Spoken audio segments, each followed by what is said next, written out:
Magandang araw. Good day, everyone. Today, we'll be showing you 4 of the best math lessons we have learned in grade 9. I am Ramelen Cabalet. And I'm Noel Anthony Cabrera. I'm Mark Henry Alasos. I'm Bryson Suela. I'm Mary Dugduban. I'm Samantha Biman Lantaw. And I'm Nimisha Mahalaxmi Diba. And you are watching MATHdali. In this video, we are going to tackle about our 4 most favorite topics in Mathematics 9. Let's start with Quarter 1, solving quadratic equations by extracting the square root and completing the square. It's crucial to remember that the quadratic equation, or QE, in one variable takes general form ax squared plus bx plus c equals 0, where Ax squared is the quadratic form, bx is the linear term, and c is the constant form. The variables in this equation is x, and a, b, and c are real numbers, in which a cannot be equal to 0. Let us remember that a QE can take any of these forms. Ax squared plus c equals 0, ax squared equals c, and ax squared plus bx equals 0. Let's take a look at some examples. Let's determine the values of a, b, and c in each QE. Number 1. 4x squared minus 3x plus 1 equals 0. You can try answering this on your own with a pen and paper. Feel free to pause the video to solve. Let's try solving this. Remember the general form ax squared plus bx plus c equals 0.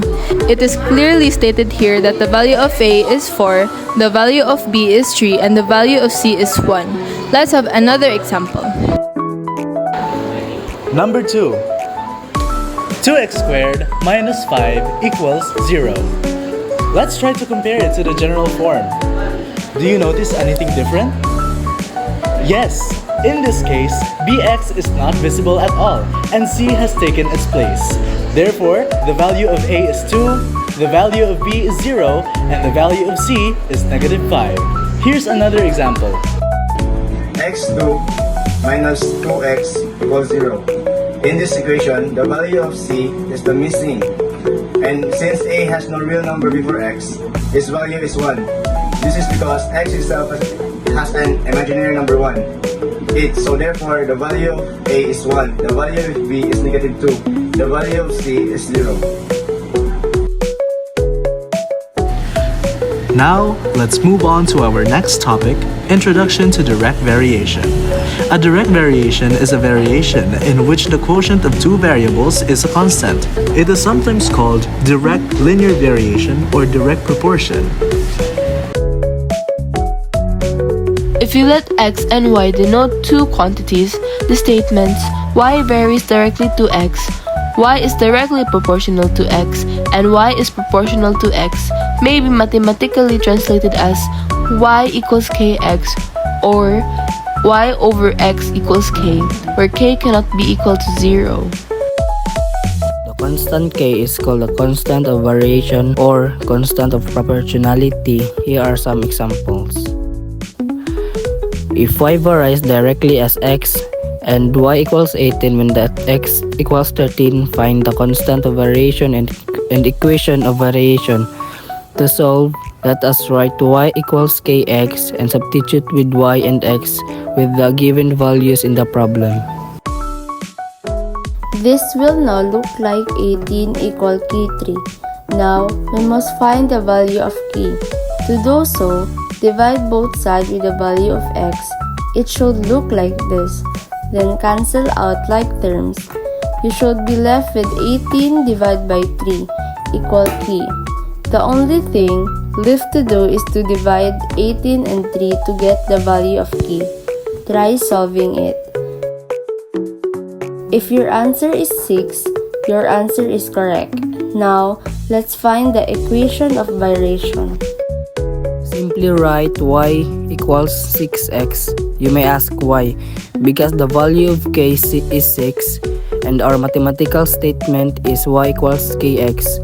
We then replace k with 6 since this is the answer from earlier. Here's another example. 2.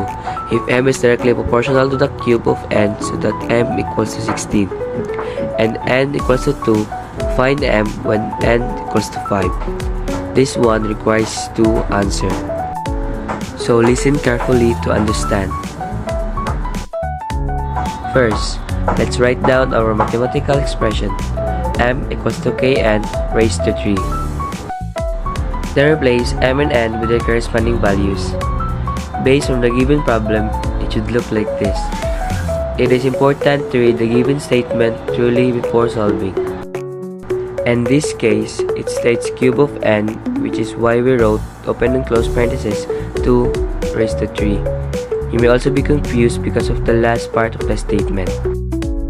Find m when n is equal to 5. This requires 2 solutions, but we'll tackle that later. Let's focus on the first part of the problem. Now that we have 16 equals to k of open and close parentheses 2 raised to 3. Let's solve. First, open and close parentheses 2 raised to 3 times open and close parentheses 2 raised to 3 is 8. So replace that with 8. We can now solve it like how we usually do. Divide both sides with 8. Cancel out the like terms and get the constant operation, which will be k equals to 2. This will be new value of n, which we will use later in solving.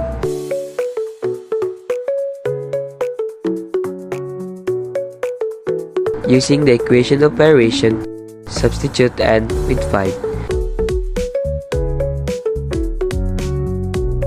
Never forget to put the parentheses.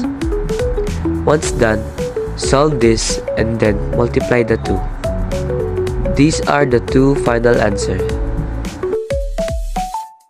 And now, let us move on to our topic for the third quarter, the quadrilateral angle sum theory.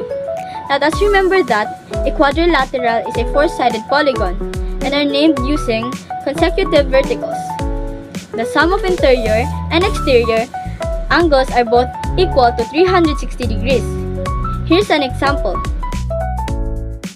This polygon also has one missing value, but this calls for solving for x.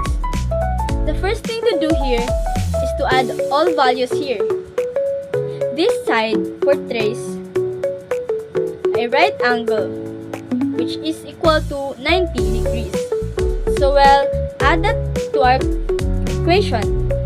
Now, let's add the like terms. Once done, copy 15x and add 360. Then, transpose 270, in which from positive 7 to 70, it changes to negative 270. Subtract. Then divide both sides with 15, as seen on screen.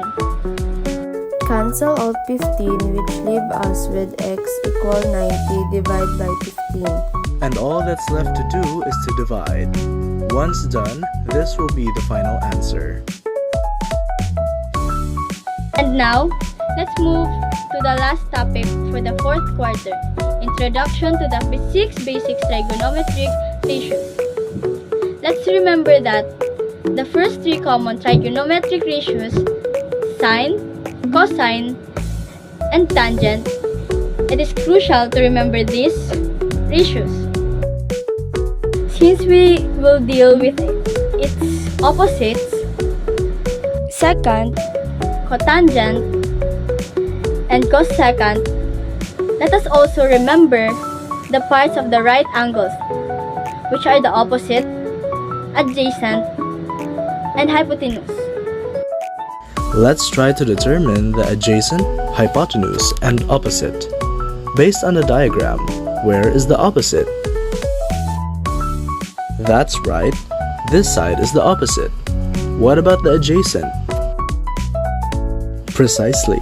Did you get them right? If not, that's okay. Here's a simple way on how to easily identify these sides. The adjacent side is found beside the angle, the opposite side is found in front of the angle, and the hypotenuse is the longest line of them all. And that concludes our video for today. On MATHdali, wisdom and the light of faith, live in love.